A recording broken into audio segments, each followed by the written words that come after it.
দিনাজপুরের বাস চলাচলকারী ১১টি উপজেলার মধ্যে ৯টিতেই নেই টার্মিনাল। ফলে পৌর শহর ও উপজেলাগুলোতে সড়ক মহাসড়কের উপরেই যাত্রী ওঠানামা করছে বাস। এতে একদিকে যানজটে ভোগান্তি বাড়ছে, অন্যদিকে দুর্ঘটনা ও নিরাপত্তা নিয়েও তৈরি হচ্ছে শঙ্কা। বান্ডেল থাকলে প্রতি সেনমানিতে টাকা বাঁচবে। বিকাশ সেনমানি বান্ডেল কিনে জিতুন প্রতি লেনদেনে। ১৩ উপজেলা নিয়ে গঠিত দিনাজপুর জেলা, তবে সরাসরি বাস চলাচল করে ১১ উপজেলায়। জেলার অভ্যন্তরীণ রুটে প্রতিদিন ৪ শতাধিক লোকাল বাস ও ২ শতাধিক ঢাকাগামী বাস চলাচল করে। জেলা শহরের কেন্দ্রীয় বাস টার্মিনাল ছাড়া কেবল পার্বতীপুর উপজেলায় রয়েছে টার্মিনাল। যাত্রী চালকরা বলছেন, টার্মিনাল না থাকায় লোকাল ও মেল বাস ছাড়াও সরাসরি ঢাকাগামী বাস থেকেও যাত্রী ওঠানামা করে সড়কের উপরেই। এতে সড়ক সংকুচিত হয়ে যানজট ও দুর্ঘটনা ঝুঁকি বাড়ে।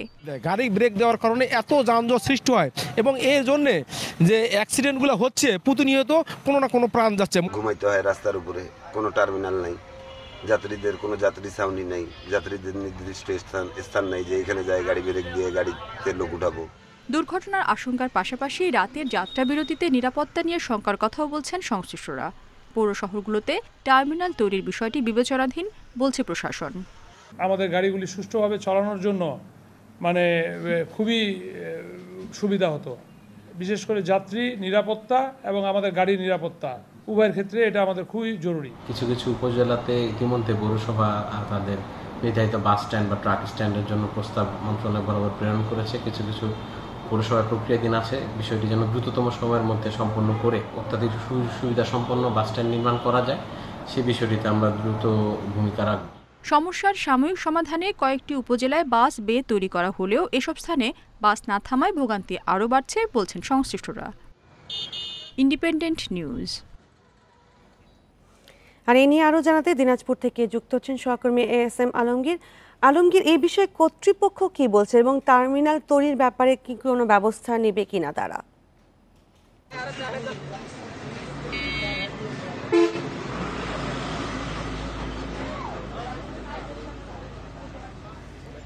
আলমগীর, শুনতে পাচ্ছেন?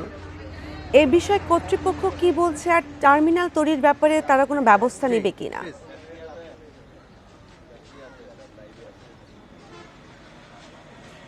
আসলে আমি কর্তৃপক্ষের সঙ্গে কথা বলছি। কর্তৃপক্ষ বলছে যে এগুলো সংশ্লিষ্ট পৌরসভার বিষয় এবং তারা চেষ্টা করবে।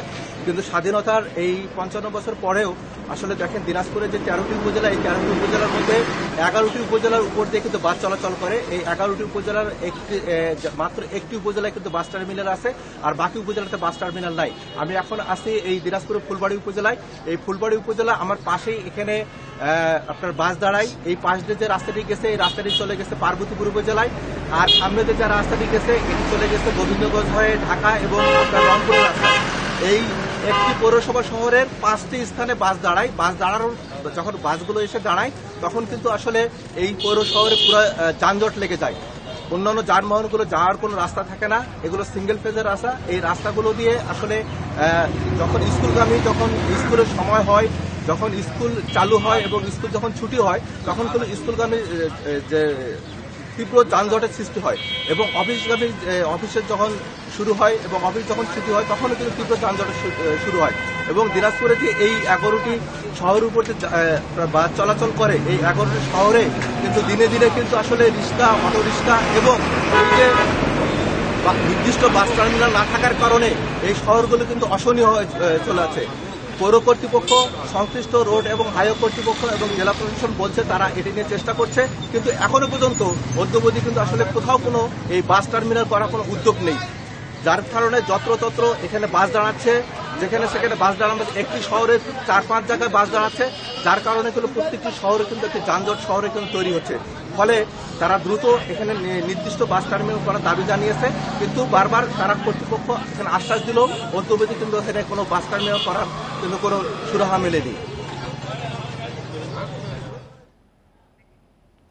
দিনাজপুরে বাস টার্মিনাল সংকট আর এই বিষয়ে জানাচ্ছিলেন সহকর্মী ASM আলমগীর।